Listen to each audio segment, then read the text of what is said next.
going on, fellow vets?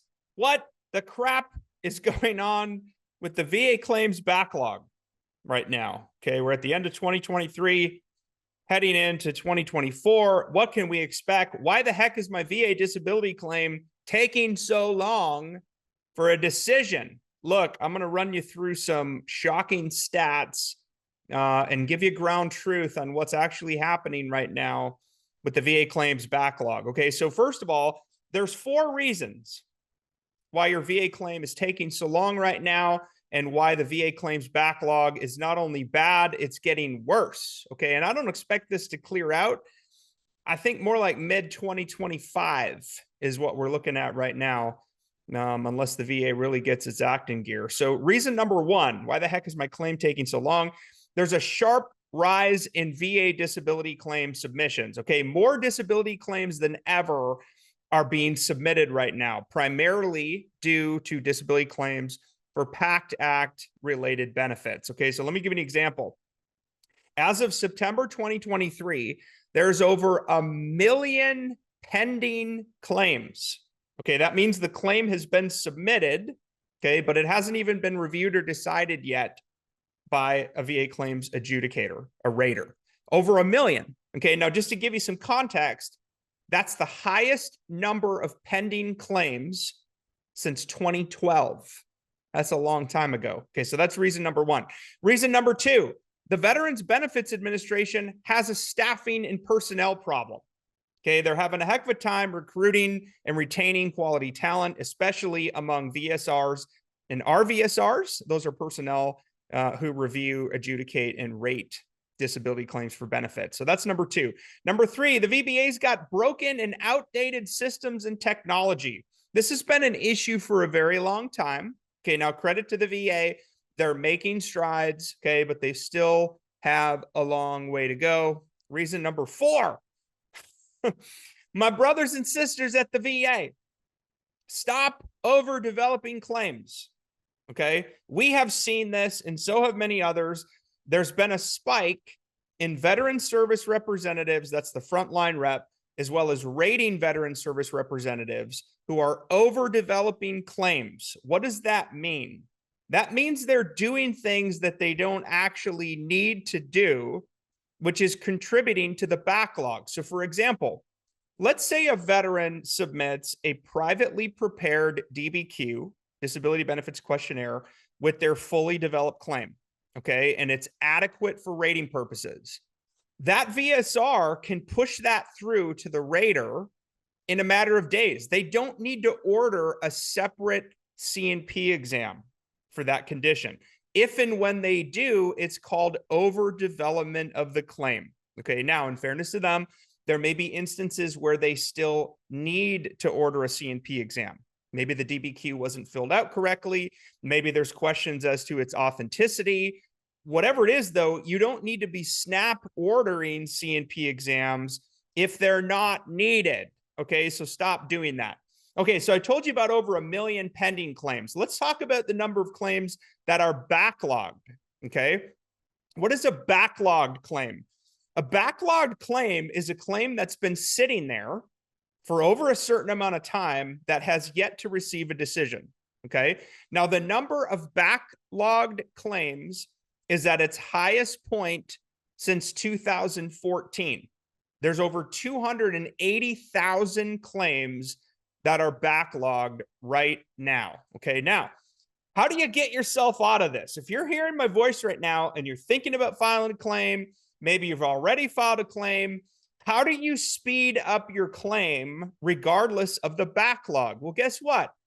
There's something we teach around here that we call the SEM method.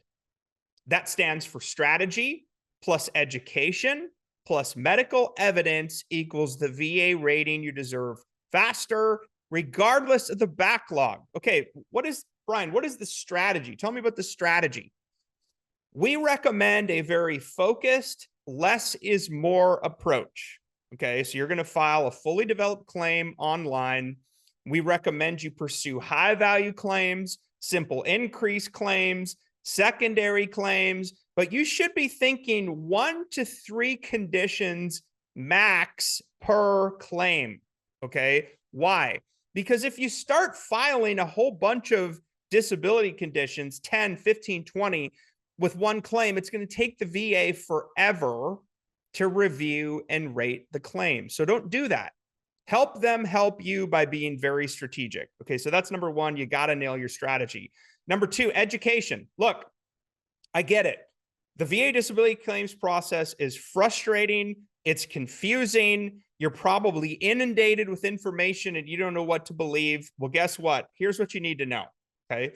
For education, you need to at least have a general understanding of the disability conditions you're eligible for, as well as the frequency, severity, and duration of your symptoms. So you can compare that with the rating schedule so you know generally where you fall. Okay, you should have a general understanding of that. And by the way, we provide comprehensive VA disability education.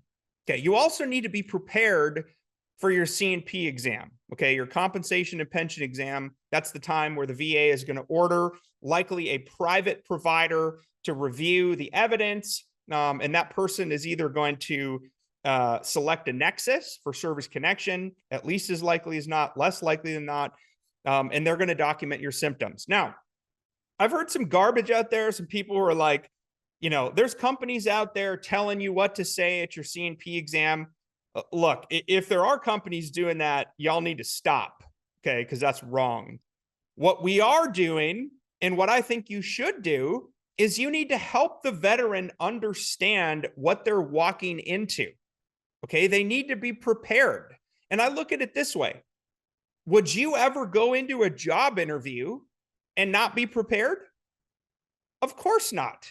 You're going to do some research. You're going to dig in. You're going to try to understand what they might ask you about. What's the focus of this job interview so you're prepared? There is absolutely nothing wrong with that, fellow vets, for you to spend some time preparing for your compensation and pension exam so you know what to expect and so you can go in there and you can nail it. Okay, now again, you've heard me say this before. Tell your uncomfortable truths. If it's uncomfortable or if it's awkward for you to talk about, you don't want to talk about it, that means you need to talk about it. Okay, so get it out there. Tell the examiner everything going on with you. Don't hold back. Okay, so strategies number one. Education's number two. Medical evidence is number three. I don't care who tells you what. I'm telling you ground truth. Medical evidence is the difference between winning and losing your disability claim. Period. End of story. Okay. If anybody tells you differently, they ain't telling you the truth. I'm telling you the truth right now. Now, what we've learned is a lot of veterans don't have enough medical evidence. Why don't they have enough medical evidence?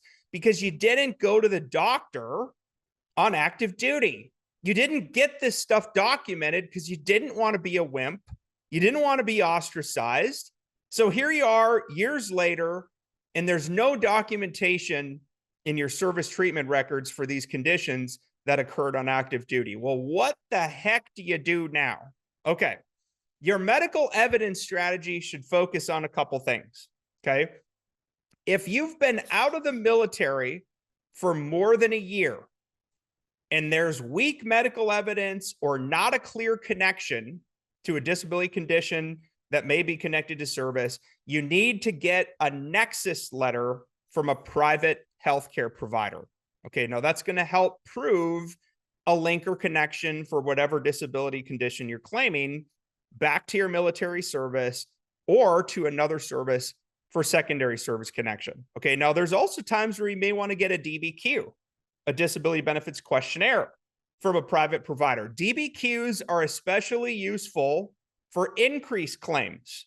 Okay, that means you're already service connected for a disability condition, but you're going to file for an increase, meaning you believe your symptoms are now worse and warrant the higher rating criteria. Okay, that's where a DBQ can be useful. Okay, now you also might want to get a mental health evaluation and an independent medical opinion because you might have some mental health issues going on. Okay, so you can maybe get a diagnosis. Maybe there's a nexus for service connection. Maybe there's documentation of symptoms. Medical evidence wins claims, period, end of story. Okay. And you either have enough or you don't. Okay. Now, if you need help, this is what we do. We have devoted our lives to serving fellow veterans. Every single morning I wake up, I think about you. I think about how can I serve an underserved veteran today and change their life. That's what I think about every single day. Okay. And so does our team at VA Claims Insider. And the best part is when you work with us, you start free. If we don't win, you don't pay. Period. End of story. Okay. Literally, there's no risk to you. We've accepted the risk for you. I believe it's the most fair way to structure this arrangement. Okay. I'm always going to be honest with you about fees. Okay. Now, if you have not exhausted your free services, okay, don't sign up with us. I mean, I've been saying that for 6 years. If you haven't tried the free services yet, or you haven't done it on your own yet, if you do that and then you still feel you're stuck or underrated, then come to us. Okay, I'm talking to you. I'm talking to those who go, you know what? I don't have enough time to get this done. You know, Brian, I tried before, but the VA denied my claim. I got a rating decision back, but I don't think it's what it should be. I think it should be increased, and here's why. That's who we want to serve, okay? When we want you to come into this program, eyes wide open, knowing exactly what you're getting into with us in a mutually beneficial relationship, we only win when you win, okay? Now, here's the other part that I think is just friggin' ridiculous. You are going to hear from a coach, a VA Claims Insider coach, within 15 minutes or less. Okay. You're going to be connected over email in 15 minutes or less to set up your strategy call. Now, how do you do this? Go to vaclaimsinsider.com. You'll see there's a big red button on the home screen that says start free now. Complete your information in step 2. And you'll see the contract in step 3. That's our membership agreement. Right? And we're going to welcome you with open arms, and you're going to hear from a coach in 15 minutes or less. Okay. That's how much we care. That's the service level we believe in and that you can expect when you work with VA Claims Insider. Okay. Again, you can start free right here, right now at vaclaimsinsider.com. Fellow vets, thank you for your service. Thank you for your sacrifice to our country. Talk to you real soon.